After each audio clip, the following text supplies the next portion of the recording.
When driving through Tuba City, you may notice the stray dogs at the gas stations begging for treats. But there is much more to these reservation dogs than you may think. NAZ Today's Tori Smith has a story. Stray dogs have always been an issue here on the reservation, and we're here in Tuba City to give you guys an inside look. An estimated 25,000 dogs roam Navajo Nation, eating whatever they can to survive. The main issues? Disease and attacks. So what we see on the reservation is just a lot of disease, skin conditions, parvo, distemper, ringworm, the skin condition. We see a lot of mange because, these dogs that may be free roaming and owned or not owned are not receiving regular, even annual, right? I'm just talking once a year vet care. Many of the dogs that come in from the reservation need a lot of medical care. That includes surgeries from past injuries.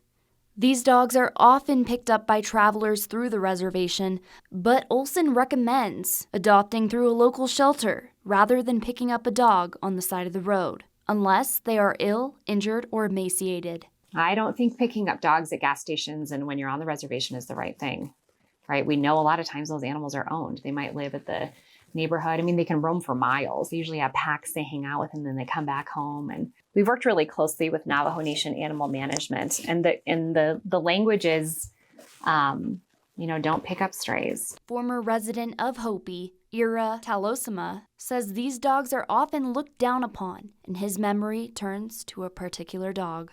There's this one dog who was completely riddled with ticks, mange, and wandered around the village. Everybody used to throw rocks at it, kick it, shoo it away as possible. All the village dogs used to beat up on it. But then every time I see it around, it's just avoided everybody. It'll bark at you, it'll show its teeth at you, but as soon as you flinch its way, it'll just run off. Talks a lot of game, but when you actually try and do something, it's really scared. Dog lovers might find these dogs adorable and want to take them home or pet them, but they aren't all nice. Many reports of dogs being aggressive have led to serious dog attacks and have resulted in the death of people, livestock, and other animals. One recent attack involved a pack of wild dogs in Shiprock that mauled a young girl, killing her. They have a tendency to kill livestock. So they kill cows, they kill sheep, they kill chickens, and they can kill people, yes. But it's all in their survival instincts, They're doing what they can to survive. So in a way you can't really hold it against them, but in a way you can, because that's a part of our life as well. Many of the animal shelters on the reservation do not have the funding to take care of all the animals that roam around the area. According to Navajo Nation animal control laws, if animals are not claimed within 72 hours, they are either subject to euthanasia, adoption, or are placed in a welfare agency.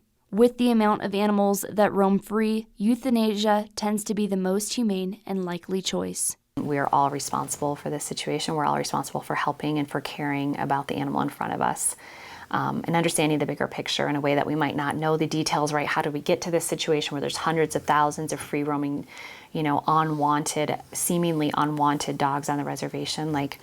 I don't know that we can ever really answer that question, but we know if we don't do something about it now, it's just going to continue to grow. One of the only things we can do to help is to spay and neuter animals to keep the overpopulation down, and supporting adoption at local shelters. Tori Smith, NAZ Today.